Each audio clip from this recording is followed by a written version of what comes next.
Hey everybody, welcome to the main seminar, everybody here and online. So we have reintroduced again, same speakers for the pre-seminar, still Jan Grabowski, still coming from Lancaster.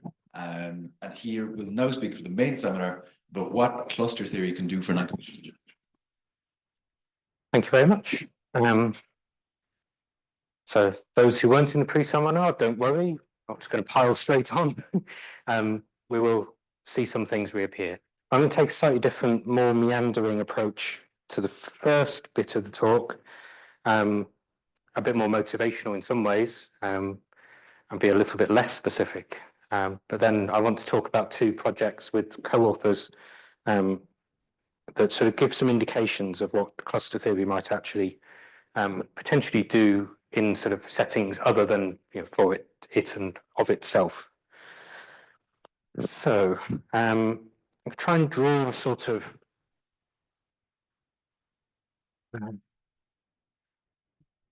very loose map of mathematics. So start with commutative algebra and algebraic geometry, and I should say everything I say for about the next 10 minutes is either slightly a lie, definitely a lie, or bare-faced lie. So almost nothing I will say is literally true, but it doesn't matter. That's another point. So commutative algebra and algebraic geometry, they're sort of the same as each other. So bare-faced lie number one. And quantum algebra sits, actually, I'll give myself a bit more space. Quantum algebra sort of sits under here, and non-commutative algebra more generally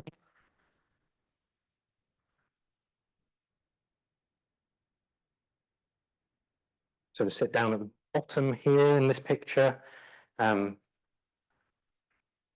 Various people have asked me, I guess I've asked various people, what's the definition of quantum algebra? Nobody really knows. It's one of these ones, you know it when you see it. It's got some Q's in, it's probably about the best definition anybody's got. Sorry, that's how it is. Over here, therefore, I should write non-commutative algebraic geometry, which actually probably doesn't even achieve the status of a lie in that it's not even clear that that's a thing. So, yeah, hey-ho. But these two things should, like your favorite symbol here, these things should sort of correspond to each other, and slightly true is we're inspired to prove things on this side by things that we would like to have been true over there, even though they somehow can't be. So at the top, I've got my commutative classical picture. And at the bottom, I've got non-commutative world. I've got semi-classical. So somewhere sort of in between here, I've got Poisson geometry, which is a sort of different sort of thing, but I think it would be just about fair to say that lots of the time when we see quantum algebraic things, they are very suggestive of some relationship with Poisson geometry of one sort or another. Sometimes there's a theorem, sometimes there's not quite a theorem, but there's at least a hope. So that's stuff that, largely speaking, existed before the turn of the millennium in one form or another, and then cluster algebras came along. And they are commutative algebras. There was no debate. Cluster algebras are definitely commutative algebras. And as a result, sort of by composing the arrows, they sort of have algebraic, geometric sort of analogues. You can do geometry with them. There's quantum cluster algebras. I'm going to get my blue bits chalk.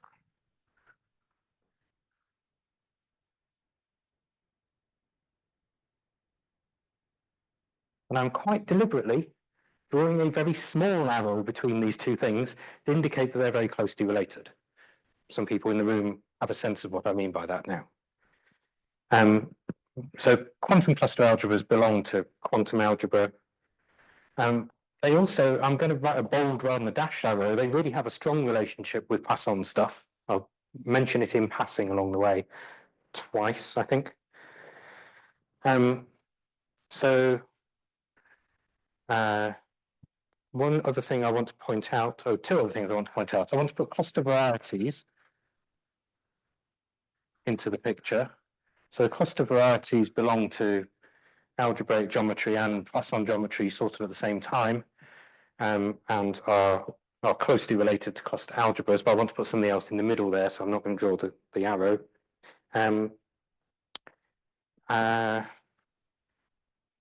Going up the board is taking the limit q goes to 1, and if I write hard exclamation mark, I hope this audience sort of appreciates that this is generically what's true, that if I have some sort of non-commutative analog of something, dequantization, recovering the classical thing, is not always straightforward. You might have to take some slightly awkward quotient, you might have to do some other sort of process to recover the classical thing. So generally speaking, going from the bottom to the top is quite hard, but not as hard as going from the bottom, the top to the bottom.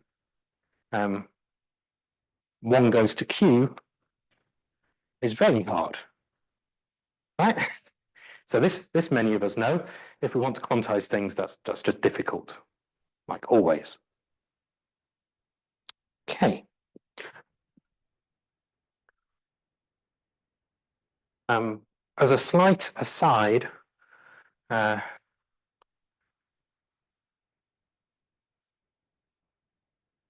again, I'll sort of mention in passing, if you wish to attach the adjective graded to anything on the left, you can, and then you should start to say projective on the right. And sort of, there is a whole version of this story with the word graded added as well. So what do I want to talk about? I want to talk about 3 things. I have to talk about number 1 a bit. Does that show up on the screen? Yeah, it does. I'll talk a bit about number 1. So our cluster algebras and quantum cluster algebras, a brief sort of introduction. I want to talk a bit about something I left off before, but I'm going to put in now over here, which is cluster categories. So this sort of belongs to representation theory. And this sort of has a 3-way relationship with cluster algebras, their quantum versions, and the categories. So that's the second thing I want to talk a bit about. And the third thing, sorry, wrong color. Third thing is discrete integrable systems.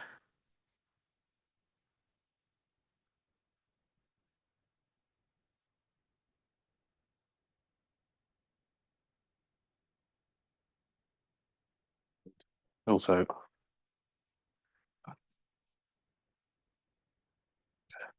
align into the cluster algebras. And it's the reason I put this here is because there's a closer relationship with the Poisson geometry picture. So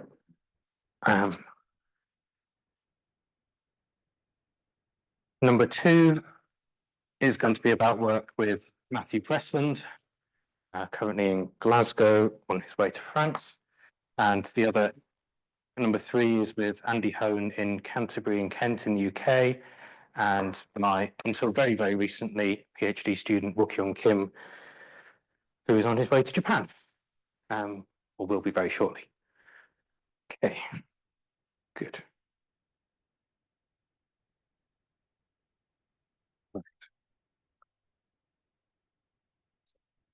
Give myself a slight breather. Are there any immediate questions?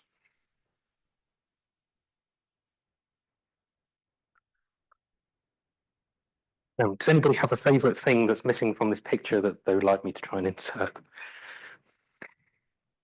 No, not yet. Okay, that's fine.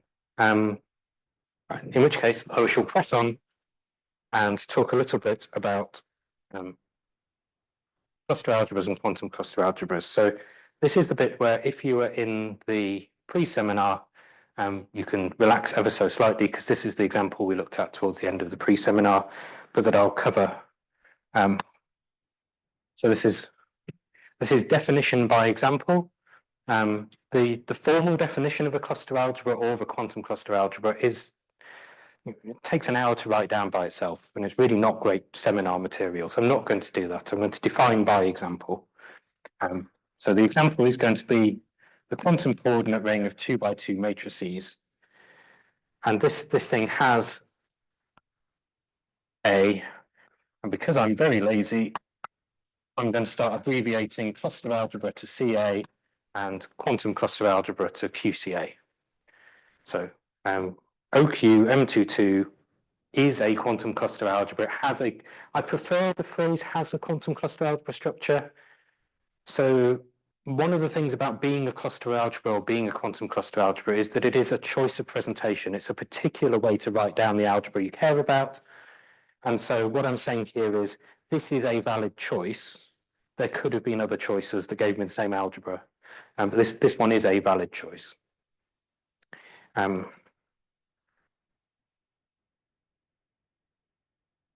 cluster algebras, you start with some initial cluster. So if your cluster algebra is going to be a cluster algebra structure on something you already knew, you need to find some collection of elements to start yourself off with. And those elements are going to be these elements, x11, x12, x21, and delta q, where delta q is the quantum determinant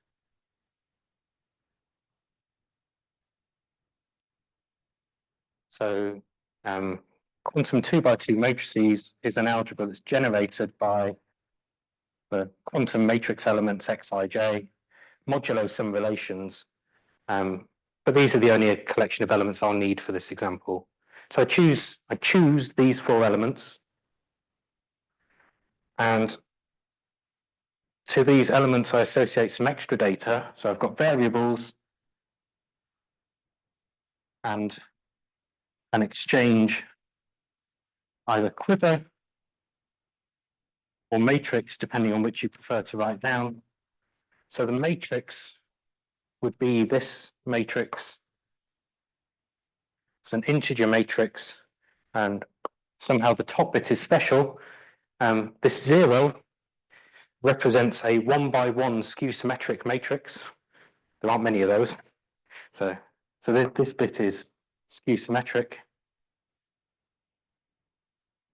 And then these bits that correspond to what we call frozen variables are somewhere where we don't mutate, and I've just allowed some other integers here, and that's fine. Usually what happens in a more generic example, I'd have a bigger skew symmetric matrix, and I'd have another part of the matrix with some other data in the bottom, attaching my frozen variables to the main bit. So the skew symmetric bit here corresponds to things that are mutable meaning that I will shortly be able to mutate them. So if I want to translate this across from the matrix to a quiver, so a directed graph, so this was my x11. This says that there's an arrow, let's see, going out. So there were 2 conventions, and I can never remember which one is the right one. This is going to be an arrow that's going out from x12 into x11. Yeah, that's right. I am using my usual convention, which is good.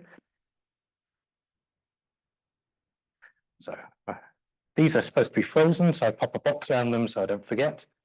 Sometimes it's called an ice quiver. And these arrows go in and this arrow goes out. No, it's exactly the opposite convention to the one I just said. These arrows go this way. It goes, the -1 says that the arrow doesn't go from x12. This way around. There we go. It's better. So we've got, this is sort of the initial cluster data, and the quantum data is a skew symmetric matrix. We don't usually write this as a quiver, although in principle we could. We usually just write down the corresponding matrix of quasi-commutation values, which in this case looks like this.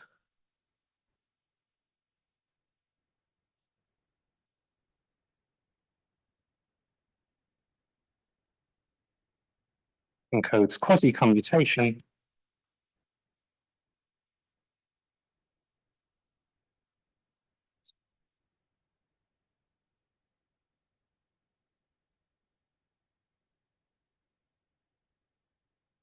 So when I want to show that my algebra has a quantum cluster algebra structure, I not only have to find some elements suitable kind of for other reasons, I also have to know that they quasi-commute with each other.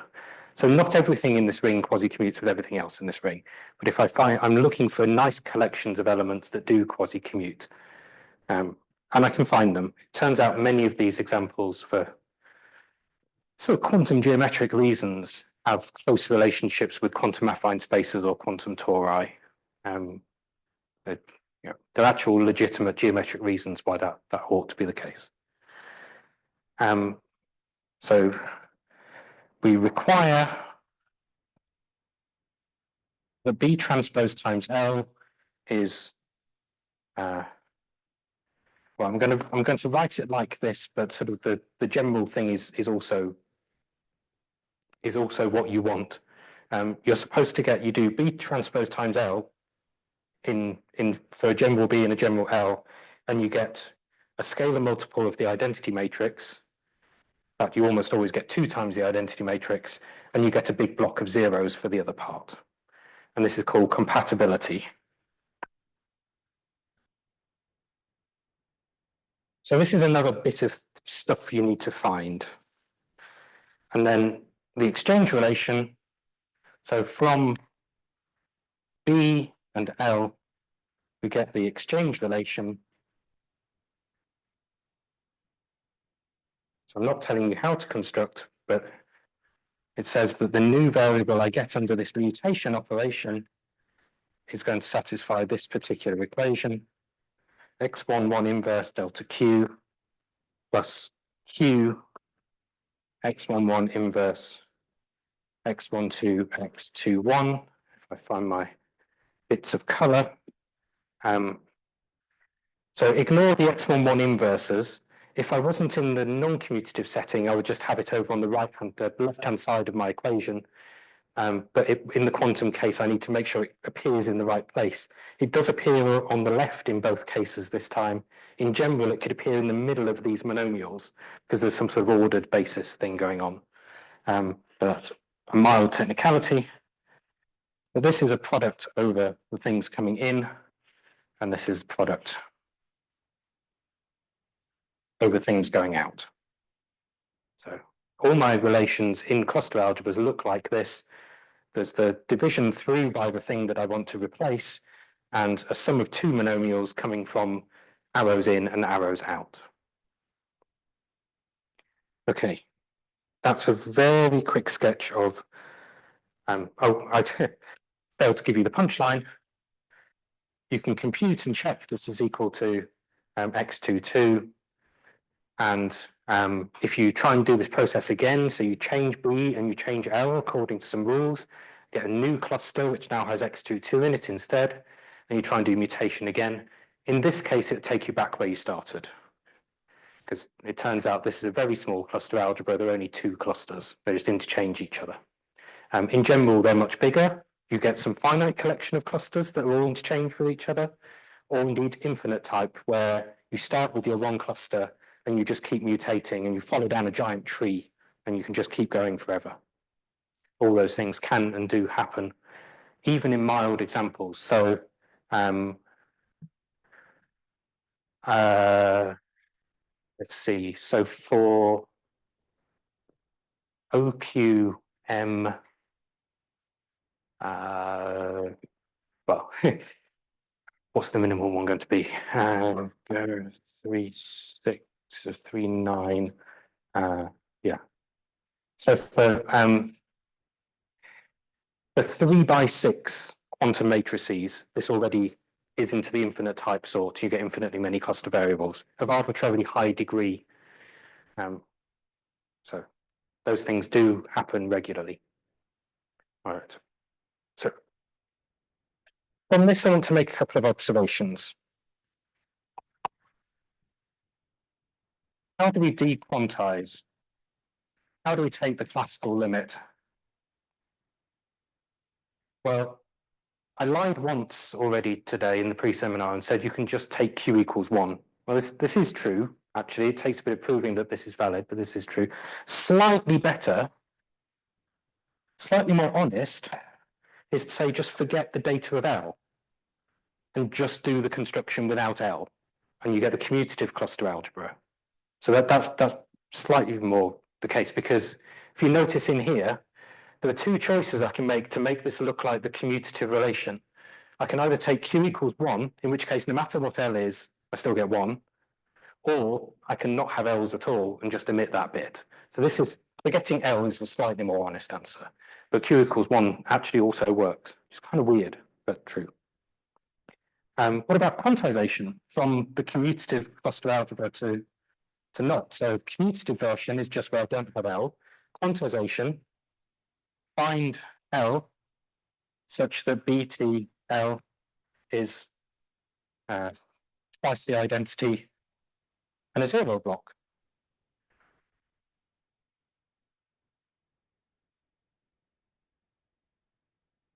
That's just linear algebra. It really is just Z linear algebra. So, you know, people get all obsessed about moduli problem for quantization. You go, how hard can this be to determine the space of all possible quantizations of my given commutative thing? I have a cluster algebra. It's a vector space of a particular rank. That's it. I know the expressions. You just pick one, and then everything else is just a translation of that within this vector space. It's really easy to work out all the possible quantizations of my commutative cluster algebra. It's just a linear algebra problem. Often it's not even a linear algebra problem. This doesn't have to have solutions. Depending on my B might not have a solution to B transpose L looks like this, in which case, can't do it. Go home. Job done. So that's one thing to bear in mind, is that quantization, dequantization really behaves quite differently for cluster algebras. So it's really not like we're used to seeing if we live in quantum groups world. I said that there was a relationship with Poisson structures. So this is the Geckman, Shapiro, Einstein.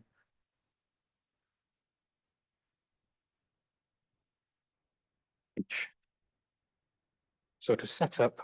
I can take a Poisson bracket where I take the bracket of my initial variables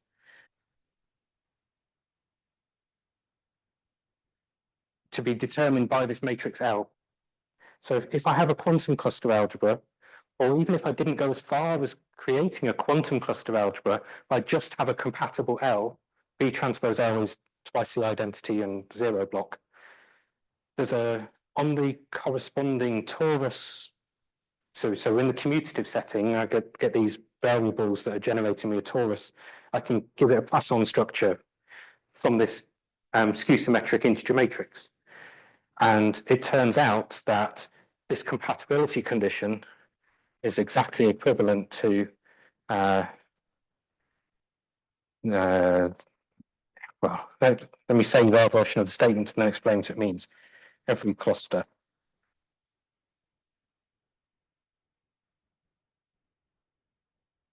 is log canonical. So log canonical means the Poisson bracket has exactly this form. It's the product of the variables with some scalar. And so the claim here is that if you start with initial data like this and you mutate, you get more collections of things that are in this sort of log canonical Poisson form. So there's a very close relationship between the Poisson structure, the Poisson geometry, and the quantum cluster stuff.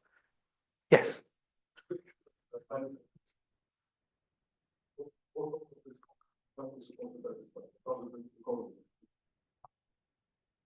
So L just has to be a skew symmetric integer matrix. Yeah. And then if it's going to be compatible with the cluster structure, it has to have this relationship with your chosen matrix B. But that's it in some sense. So It's basically like, so the slogan is that the Lie groups considering putting Poisson structures, Mhm. different Poisson structures gives you different quantization, and you're saying that this has a complete, So it has a I'm cluster interpretation. claiming that in the case of log canonical Poisson structures, commutative cluster algebras, quantum cluster algebras, this is a bijection, effectively. Every quantum cluster algebra structure gives you a nice Poisson structure. Every nice Poisson structure in this sense gives you a quantum cluster algebra. So this gap between commutative, sort of semi-classical, non-commutative is like super tiny. It's the Poisson cluster. I didn't write Poisson cluster algebras in the middle of these two things because it somehow is. It really is just quantum cluster algebras. So these are the same. Yeah. Again, this is unusual, right? There's normally some sort of staging between classical varieties, then Poisson's theory, and then quantization. There's normally steps that have to be taken to pass from one to the other. Sort of the claim is there is no step. Is there any way to know even B can be quantized or not? Yeah, just solve that equation. Yeah. Well, it's how easy to. So if B doesn't have full rank, there is no solution, for example. So a necessary condition is the rank of B. Beyond that, it is there is no better really you can do other than just solve this linear algebra question. You can do slightly better. So it turns out that if you have a B where you know there is a solution, then there is a process of producing sort of minors from B in a suitable way that can extract a suitable L. So it can be done. It's certainly been done on a computer easily enough. But actually, weirdly enough, that's not generally how we do it. So in practice, for the quantum cluster algebra structures that we know, we already knew what L was. We'd fixed our quantum algebra at the top, and we then choose some elements in it, and they tell us what, and then we know what the quasi-commutation relations are. So we have our L. Our L was already baked into the algebra we started with in that point of view. So there are two kind of competing strands. There's take your favorite quantum algebra, is it a quantum cluster algebra? In which case the L's have effectively already been determined, and you're finding the B's that might go with them. Or take your favorite commutative cluster algebra and ask about quantizing it, and there you've got your B and you're trying to find the L's. So it's just the less of the second one has happened. People have mostly been interested in cluster structures on their favorite quantum algebra, and less so on take some arbitrary cluster algebra, what can we say about its quantizations? That's roughly speaking the state of affairs. But this collection of examples like this, you can basically name all the ones that you would like. So affine space, that's so I should say quantum quantum affine space, the sort of seminal work of Geistkirch and Schur, Grassmannians, quantum Grassmannians. That's myself and Stéphane Lemoire. Schubert cells.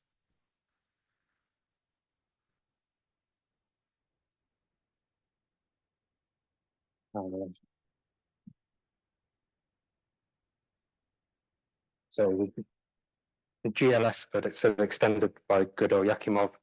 Double Bruchar cells.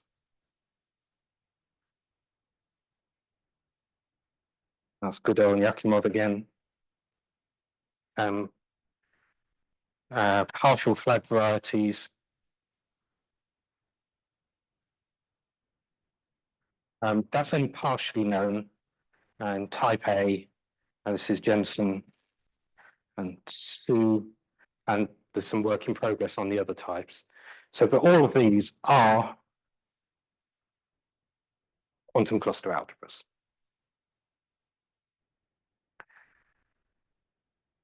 Why would you care?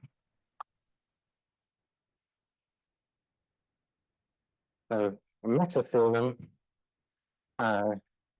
due to, and there are many authors here, so I'm going to abbreviate, and you can ask me to write them out if you really want, but I'll say them out loud in a second.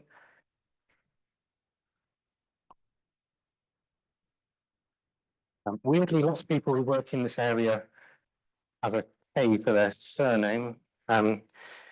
So this is Gross, Hacking, Keel, and Kontsevich on the geometric side, Chin and Kang, Kashiwara, Kim, and O on the more quantum group side. And the Kashiwara in here is the Kashiwara that people might know from quantum groups theory. Kontsevich people probably heard of as well. So the meta theorem is that quantum cluster algebra structures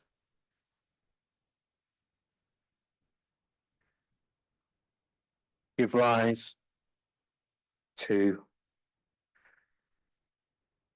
nice vector space bases.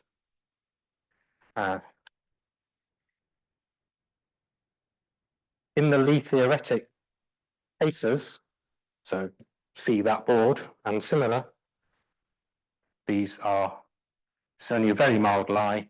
But often this is actually literally true on the nose, but it's so close to being true in the other cases.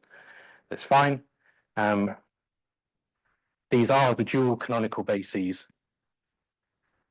of Lustig and Kashiwara. But, yeah. If you're more familiar with Kashiwara's work, you might want to say crystal rather than canonical, but those bases, the ones that the quantum groups people in the 90s got very excited about.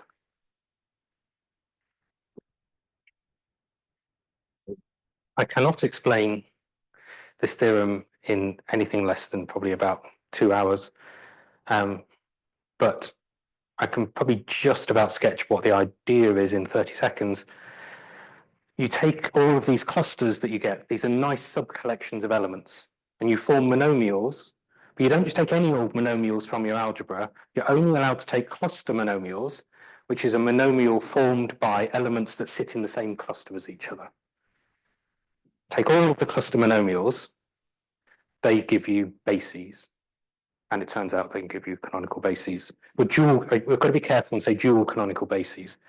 There's this odd quirk that there are cases of the canonical basis where an element is in the basis, but its square is not. It feels a bit weird. The canonical basis is not closed multiplicatively. So this can't give you, a monomial's construction can't give you the canonical basis kind of very concretely. But the dual canonical basis has subtly different properties and is. So if you're a quantum group person, then you might actually think this is good stuff. This is good news. It's doubly good news in the sense that I've hopefully tried to persuade you that actually finding quantum cluster algebras or quantum cluster algebra structures on rings that you already knew about is actually pretty feasible. It's not as bad as you might think. And once you have one, you just apply the meta theorem and go, oh, I've got my nice bases. So this is good. Well, so one thing cluster algebras can do for non-commutative geometry is it gives you a different approach to quantization, right? Sort of claimed somewhat glibly. I claimed it's a linear algebra problem now. I can do lots of the hard work in the commutative case where I can really compute stuff more easily and stuff is a bit more natural. So if I find my commutative cluster structure on my commutative version of my ring, then it's not too hard to quantize it, and then I have access to all this nice theory.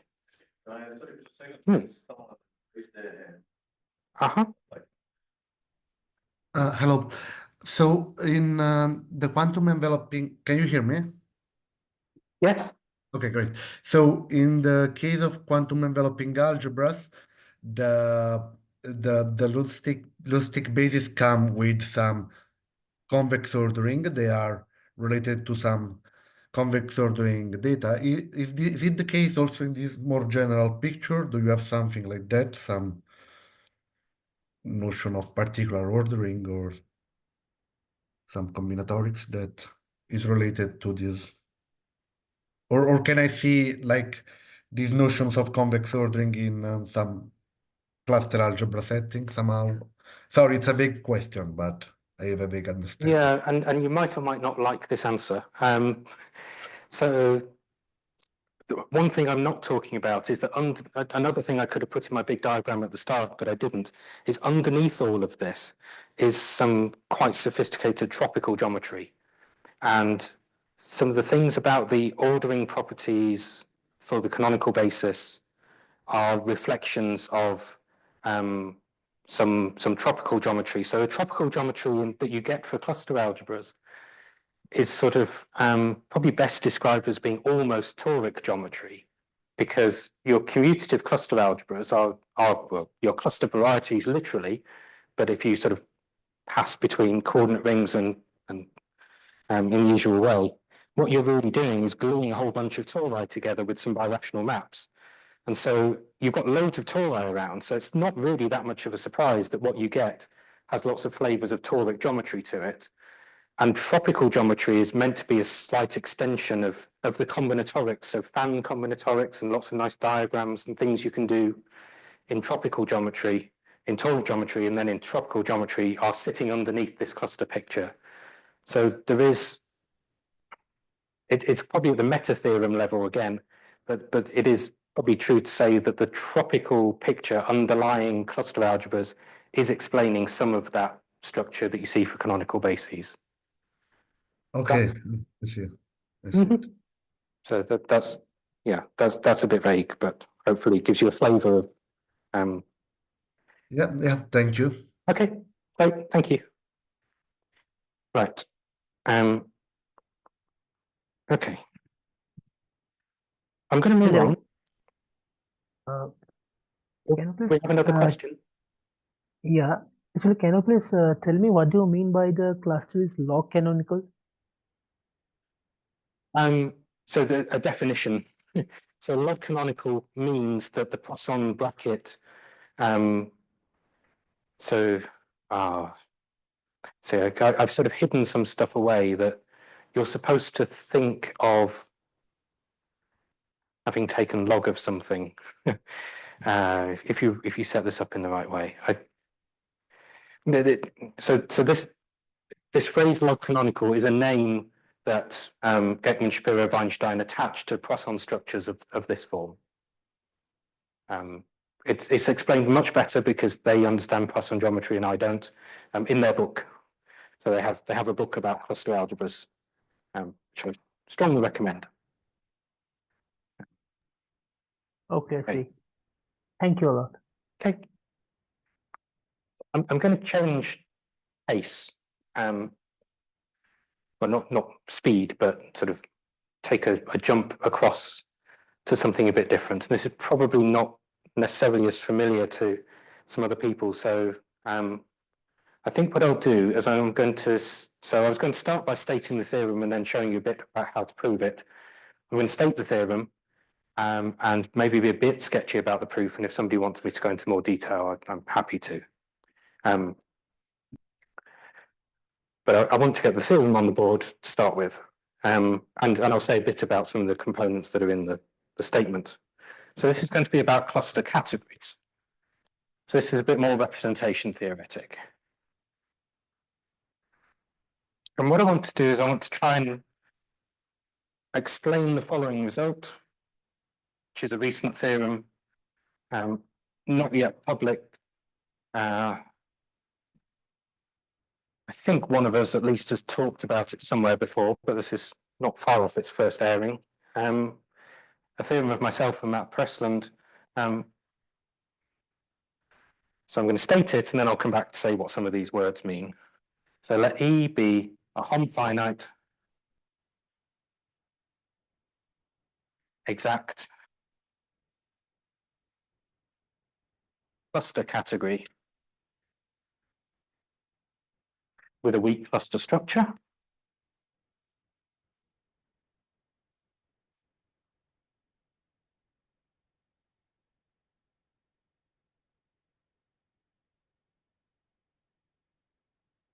For each cluster tilting subcategory T of C and each T1 and T2 being indecomposable in curly T, define a sort of inner product like thing on some Grothendieck group. So the inner product of the class of T1 and T2 with a little p for reasons that I'll come to. We define this inner product by taking the dimension over my ground field of the Hom space, so the homomorphisms from T1 to T2 in my category E, and I subtract off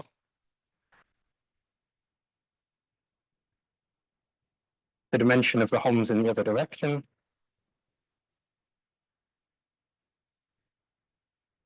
Then the claim is the forms PT are a quantum structure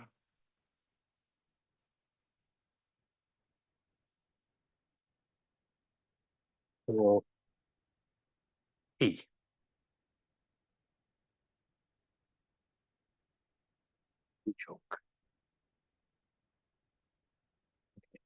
Everybody happy with that? Everybody knows what all those words mean, right? Okay, it's fine. It's not as bad as it sounds. I'll briefly say what the words mean, and let me do it that way around. I'll say what the words mean, and then I'll tell you why you should care. If you're not sure you should care, then just bear with me for a minute. So, E is a category.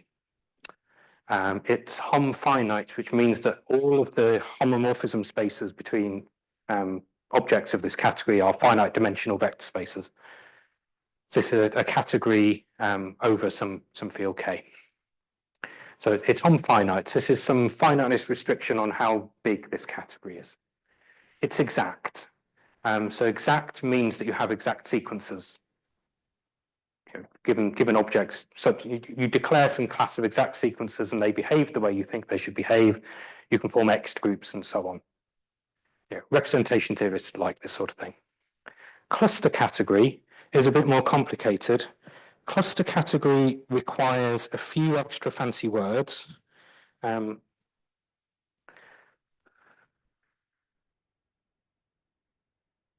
in case anybody does like these,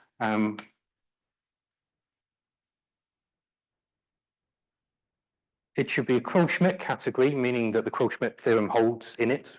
So in particular, I can write down a sensible meaning of things being indecomposable. It should be Frobenius, or Frobenius exact more precisely, meaning that the projectives and the injectives coincide and there are enough of each. It just means it's homologically nice enough. There's enough projectives, there's enough injectives. There's a relatively mild condition, and stably, don't really need to worry about what stably means, 2 Calabi-Yau. And it's the 2 Calabi-Yau-ness that does lots of the lifting in cluster world. So the 2 Calabi-Yau has some definition for categories, but it's something to do with the sorts of properties you get for Calabi-Yau varieties and sheaves over them. It's like the Serre functor that you have is going to be trivial simply because the dualizing sheaf is trivial. So translation of that, it says that in the corresponding stable category, so E model, the projectives, go down to the stable category. Homs in one direction is dual to Homs in the other direction plus a shift, where you shift in one of the components. So it's a duality condition. It is best expressed as a duality condition on X, but So you've got some form of Serre duality. yeah, some form of Serre duality. So it's two Calabi-Yau in the sort of geometric sense suitably translated. Yeah. Instead of exact categories, the median categories, because this simplifying that. Not really. That's not the right. Then contribute. Yeah, you don't want that. No. These categories are complicated as categories. Yeah, but this is more in the, so maybe the one thing I should say is there are loads of examples of these things. So module categories over loads of nice algebras have these properties. There are plenty of them. Cohen-Macaulay modules over some nice things. There are plenty of examples. Each time you have one with this sort of weak cluster structure, just means you just ask for an extra little thing. It says that you can define these forms. These forms are my matrix L in disguise. So instead of writing down a skew-symmetric matrix, I've written down an evidently skew-symmetric form. So my claim is, given any one of these categories, well, by cluster category standards, very few assumptions, except the Hom finite one is the slightly stronger one, very few assumptions, they're almost all quantizable. So these forms are a quantum structure for E is code for there exists a quantum cluster algebra. If I can decategorify, I can produce a quantum cluster algebra. So the weak cluster structure and the cluster category, these assumptions are enough to give me a B. This definition of the form is intrinsic to the category. It's just computing dimensions of Homs in a category. It's in the category already. That's my L, and I get a quantum cluster algebra structure out of it. So the take home for this theorem is we can now show that representation theory gives loads of quantum cluster algebra structures. I think of E as kind of the module category of the quantum cluster algebra, or is it much more difficult? That this is some Tanaka-Klein-like theorem. Oh, well, I had the same thought. This would be nice if this was true, that somehow E was nicely related. As far as we can tell, the answer, it's really not. I mean, there is one really rather fundamental problem to answering your question, which is that given a quantum cluster algebra, there is virtually no algebra of quantum cluster algebras. Subalgebras, really hard to do, nigh impossible. Quotients, provably pretty much impossible all the time. You can take the sort of obvious disjoint union sort of direct sum. That's about as much. Product is about as much as you can do. Everything else is just a mess. No morphisms to go with. No modules as a result. Nobody has a clue what a module for a cluster algebra should be. What on earth should that mean? A vector space and then, oh, what condition exactly? I have no idea. So kind of what on earth you would mean by the module. So all you could mean is the modules as an algebra, forgetting that it was a quantum cluster algebra. And you can do that, but I'm fairly sure you essentially never get these categories.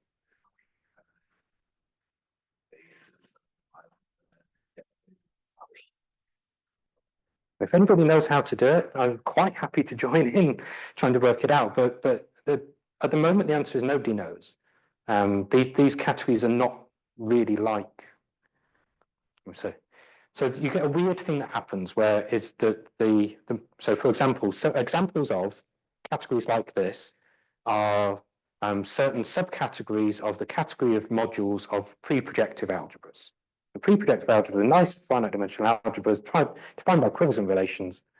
In the type A ones are just a quiver with arrows going to the left and to the right and some nice relations along the same that going round in 2 cycles can matches. Really nice, classically studied finite dimensional algebras. their module categories and certain nice subcategories of them give you these sorts of categories. The quantum cluster algebra structures you get are those ones, the OQM things, but it is not at all clear how you really got OQM from your original pre-predictive algebra thing. It's very, very weird. So what you've gained, I was saying things like in the quantum and the cluster and everything's very closely related in the middle here. Unfortunately, on the categorical side, you sort of lose that and it all just blows apart again. And so you don't have a nice characterization of Tanaka-Klein type of reconstruction theorem that I'm aware of. I don't really see how one might be true. But sort of the point of this theorem is that if this was a room of cluster category specialists, I'd be saying, well, the point is many cluster categories that you know of and like already for representation theoretic reasons are intrinsically quantum. They're already quantized. That data exists and it works. And that surprises a fair number of those people. So that wasn't quite what they thought it would be, but it is true. Right. Because of time, I'm not going to talk about the proof. The proof is homological algebra. And it's not terribly difficult homological algebra. Once you've got everything set up, so it's probably just about true, or whether Matt quite agrees. This is the theorem we set out to prove about 5 years ago. And now we have a proof, and it's less than a page, and it's only a page because the equations, sort of the homological kind of sequence, the sequences and the equations take up a bit of space, not because it's hard. It's the 100 pages of stuff we wrote in order to be able to make that theorem easy that was the hard bit. Sometimes how it goes. So we kept digging back and back and back. And eventually we got to the bottom, and then we're going back up again. Right, I want to finish with something slightly different because maybe people don't like categories. Maybe people do like discrete integrable systems.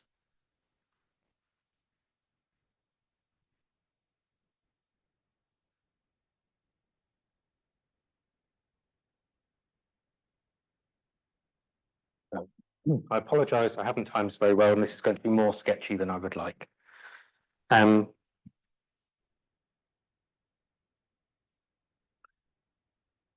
So what can I say? We have this mutation process that goes on for cluster algebras and quantum cluster algebras. I want to forget about the variables a little bit just for a few minutes and just think about these diagrams, these quivers, and the mutation of them. So some quivers are mutation periodic.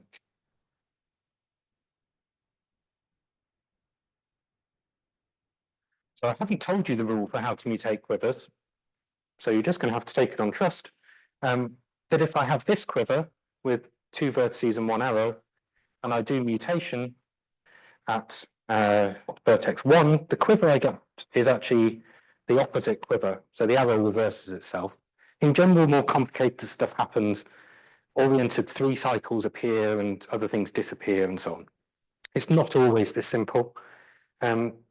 If you're mutating at sources and sinks, then it is that simple. But generally, if you're mutating in the middle of stuff, there's a more complicated rule. So this is mutation periodic, sort of with in this case, period is 2. So if I mutate at 1 and then I mutate at 2, I get back to where I started. And lots of quivers are mutation periodic. And as a result, I can produce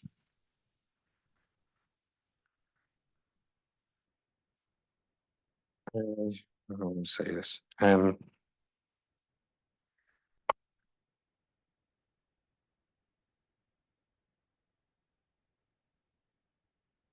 There are some birational maps.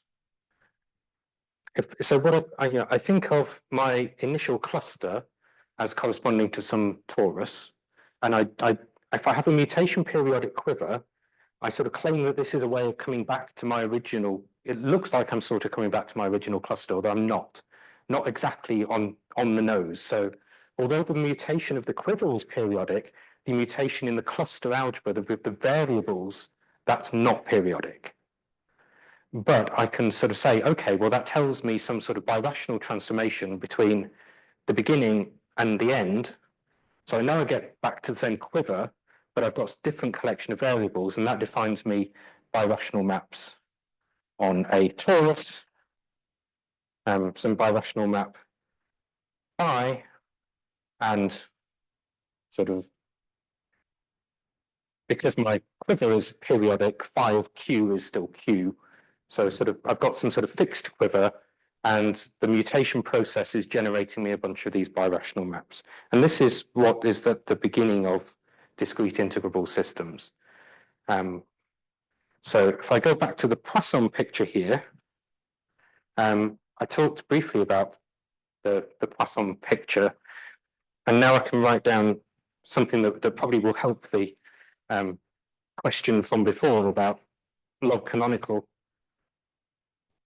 So I can say something slightly more precise.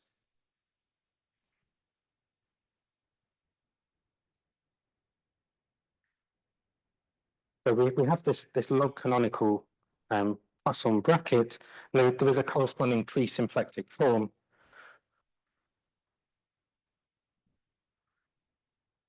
Determined by the elements of my matrix B.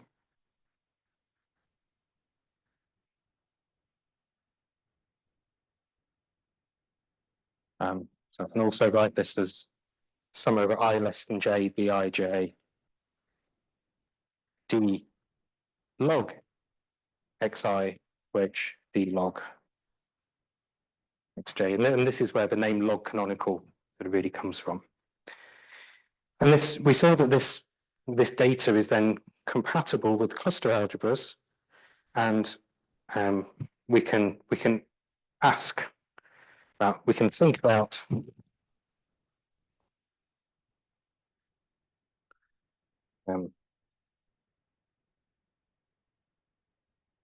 when these cluster maps that we get. So we'll call these birational maps that come from mutation periodic quivers, we'll call cluster maps. We can think about the case when they behave nicely with respect to this Poisson structure, and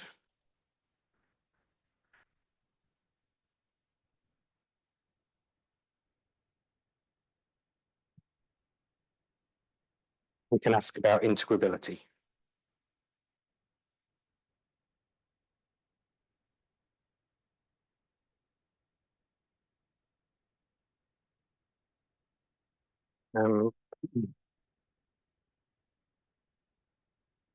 So I'm going to try and state a special case of what I showed with Andy and Wook Young, and then I'll finish there.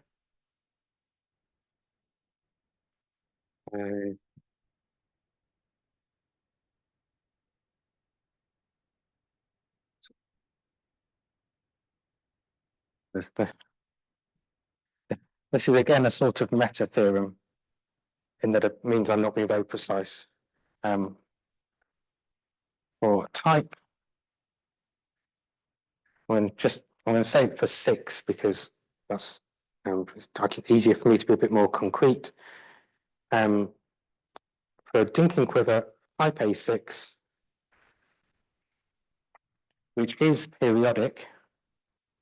So you can check that this is mutation periodic. So type A6 means that my initial quiver is the oriented quiver type A6.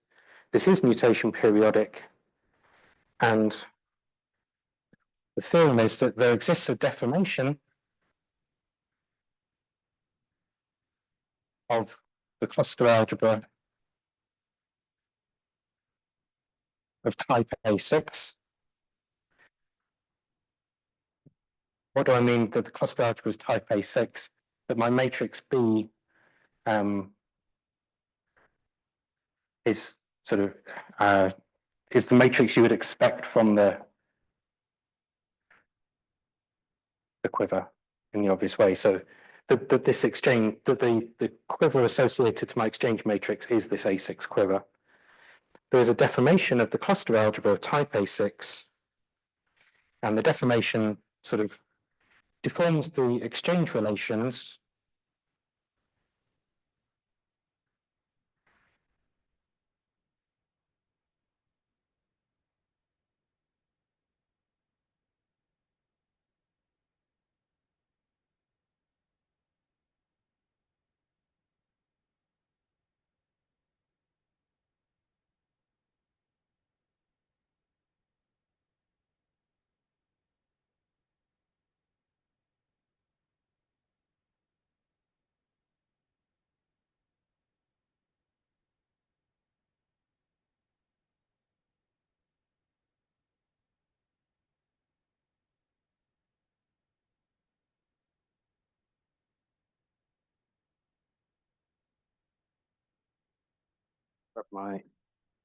Let's talk briefly.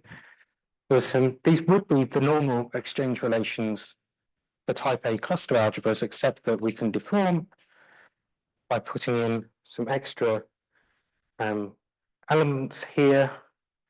And the theorem says that this is integrable, that the corresponding cluster map is integrable. Working on computed, not by hand, but on computer, the first integrals, and showed this thing is integrable, and has a cluster algebra realization. So it turns out that when you do this, some of the nice properties of cluster algebras get broken, but we found a way to fix that and associate to it a new cluster algebra with some extra variables in that actually does have a cluster structure. So this is the beginning of a story about, so these discrete integrable systems are collections of birational maps on tori that have nice periodicity. They can be integrable in the sense of integrability of dynamical systems. This is closely related. So the sort of thing this is related to is, I can't remember how to spell Zamolodchikov. I apologize to Zamolodchikov, but I can't remember how to spell Zamolodchikov. But a classic theorem that was proved by cluster algebra theorists, sort of as an application of cluster theory, was this Zamolodchikov periodicity conjecture. And we can start to do these sorts of things in a now a deformed way, which is somewhere between commutative and non-commutative. It probably really lives again still in this sort of Poisson sort of world. But there's a lot of stuff here that I think is quite different from traditional non-commutative geometry. So to finish, what can cluster theory do for non-commutative geometry? It gives you a different perspective on quantization. You can get lots of quantizations from cluster category theory, and you can start to do stuff you never thought about doing before, particularly in the semi-classical world, these links with integrable systems. So there are loads of different directions this thing is going. And I guess question is, so not just what can cluster theory do for non-commutative geometry, but what can cluster theory do for you? What problems do you think you might be able to use cluster theory to help you with? And if anyone has any questions, then I can try and suggest what I think might be a way to do it. But there's just lots to explore. Almost any question you ask me, the answer will be, I don't know. So with that in mind, ask me some questions. Thank you.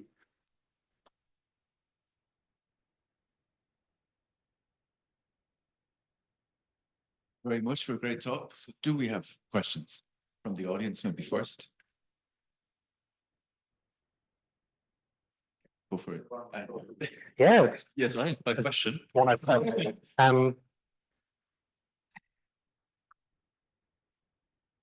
I think the answer is still the one I suggest, that there must be some relationship. So the meta theorem about the relationship with dual canonical bases and if I can call it classical quantum group theory, you sort of hopefully know what I mean.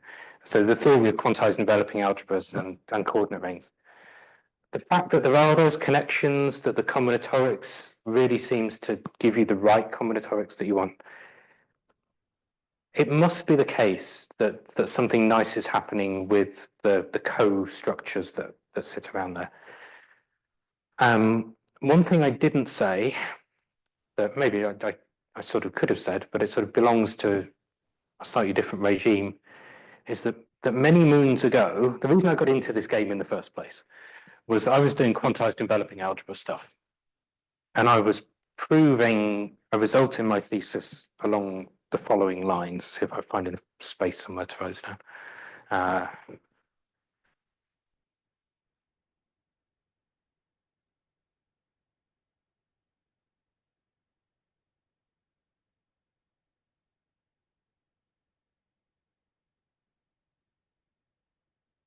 So I rehearsed this over lunch with Ray, so I can't remember what to say now. Take your favorite UQG and pick some sort of nice Levy subalgebra. So take some collection of the nodes from the Dinkin diagram and take the UQ generated by the stuff you want to keep plus the whole Cartan and stick that in the middle. This is a generalization of the usual triangular decomposition of quantized enveloping algebras, or even the unquantized thing, into Cartan and a plus part and a minus part. But you can absorb some things into the middle and you get a B and a B star on the outside. These things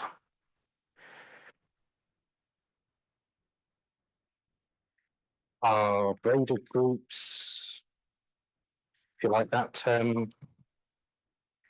These things are Nichols algebras, if you like that term. If you might want to think of them as a braided exterior algebras in some sense. Kind of, there are lots of different ways of kind of saying what these things are.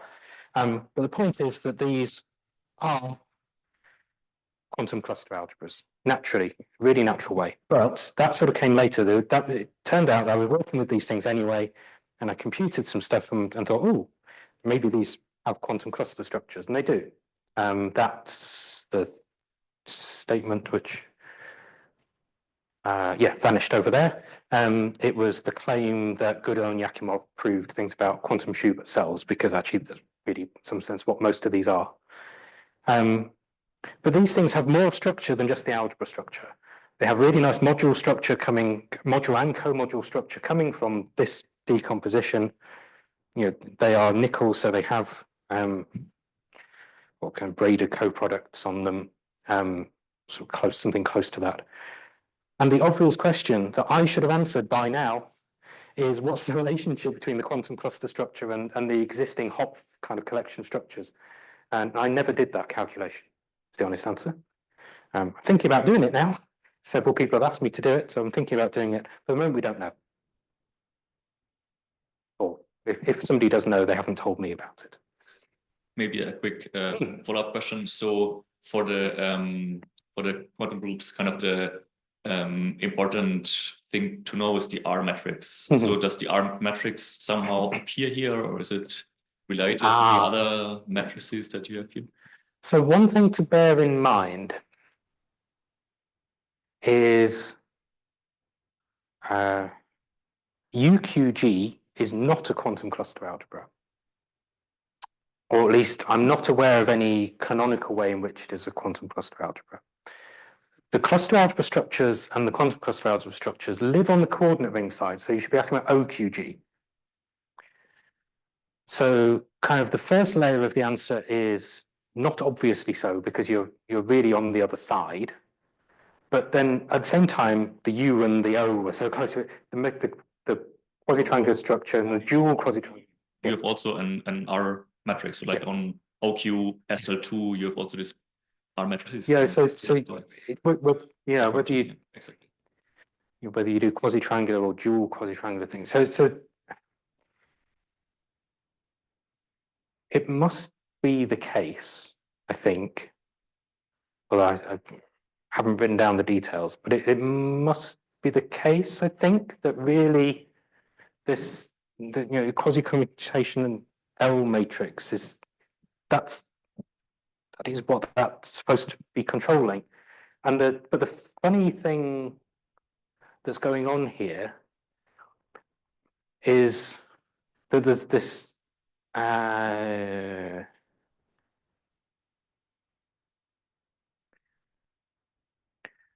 Yeah, so the quasi-triangular structure in general is sort of big and complicated and has lots of pieces and also, it feels like a difficult piece of data to handle. If I focus in on any one cluster, everything's sort of trivial because it's just a quantum torus. The magic is in the quantum birational maps. The magic is in the gluing, and how that really relates to things like quasi-triangles, I don't know. So this I also don't see, but what is written there, it looks very similar to this RXX equal XXR that we have in FRT. So it's almost the same thing. It's tempting, isn't it? It's tempting to say there probably is some sort of relationship, but I'm not aware of it having been worked through carefully. So I don't have a good answer to that question. Probably, but only sort of for moral reasons rather than technical reasons.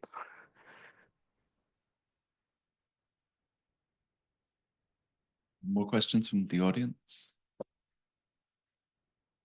Or online? Anybody who has a question online, just unmute yourself. Go for it.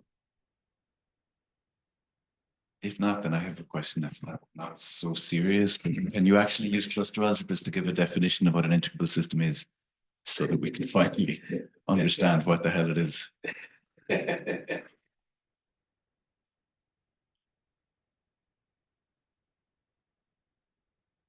No.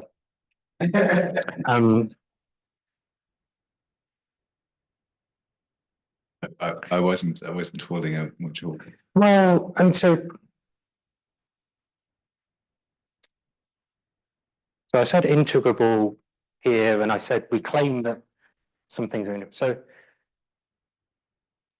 being a cluster integrable system means that when I compute all my cluster variables, or rather, perhaps more accurately, I compute these sort of nice birational maps that I get out of the cluster theory, out of the mutation, that I can find a collection of elements. And the formulae Wook-Young found were given by taking nice combinations of cluster variables. So what you need for integrability is a maximal collection of so Poisson commuting variables, and the sum of all the cluster variables, the sum of the initial cluster variables and the product of them, each of those is a first integral, and then the middle one is a mess. Well, it's not a mess, but it is built out of this cluster structure. But there isn't a general theorem. So the integrable bit is, so we've actually done even type A, except we can't prove integrability in general. Really, this is Wook-Young's theorem. He can show that some quantity that you associate to this system called algebraic entropy is zero. I think it's zero, and therefore it's very likely that the system is integrable. It's an integrability test that's not a complete test, but in most examples where the entropy is zero, they're subsequently shown to be integrable. It's a strong indicator of being integrable. So we believe these are integrable systems, and the proof of integrability is to find suitable collections of elements that are in involution with respect to each other with this Poisson structure. And the claim is that cluster theory can give you some of those nice collections of elements. What can cluster algebras do for integrable systems? Produce lots of birational maps and produce lots of elements with nice properties. That's it in a nutshell.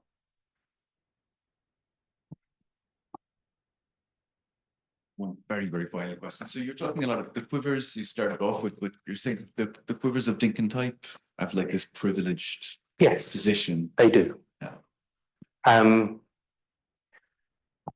So if you take simply laced Dinkin quivers, so it is not trivial but not hard to prove that just take a Dinkin diagram of simply laced type and orient it however you like. That generates a cluster algebra, taking that as your initial quiver, and they have this finite type property that when I do the mutation, I only ever get finitely many variables, that the recurrent property terminates. I just get the whole thing wraps back round eventually. And this is related like to, what is it, Gabriel's theorem? It feels analogous to Gabriel's theorem, but it's not, one is not a consequence of the other in any strong sense. So yeah, sometimes your input data is nice and you can have this finite type property. So what tends to happen for algebras that you get is that there are sort of two dinking things flying around. So if I take the quantum Grassmannian, let's say OQ Kn, it came from some G of type A, some type AN Lie group, and then I form the Grassmannian out of it. And I look at its cluster structure.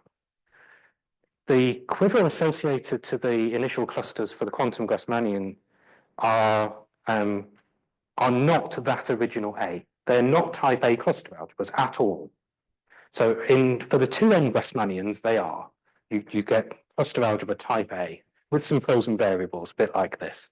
So this would be type A1, which is the smallest one. But the 3-8 Grassmannian has a type E8 cluster structure. When you bring the 3-9 has E10 tilde, some sort of affine E10 cluster structure, and then get bigger K's, bigger N's, and it goes beyond root systems that we traditionally know about. But this is analogous. So the meta theorem tells us we should expect this because the cluster algebra type is telling us properties of the canonical basis. So if the cluster algebra has finite type, then this canonical basis will be of a more finite type and vice versa. And we already know that, for example, the full flag variety type A5 is where you start to see wild infinite behavior in the canonical basis. And that's because the corresponding cluster structure has tipped out of being a finite type cluster structure into being an infinite type cluster structure. So the type that's associated is not the input type. Just because you start with something Lie theoretic you construct from a type A Lie group very much does not mean that the resulting cluster structure is also type A. So I put this to Nakajima once, that somehow cluster algebras associate you a different Dinkin type with your object. And he wasn't convinced. I didn't do a very good job of convincing him. I hope I've done a better job of convincing you. It is true. This theorem now makes it clear that it's true, that there's some other way of associating a different type, say to Grassmannians or other things, that is not, that captures some other element of the theory.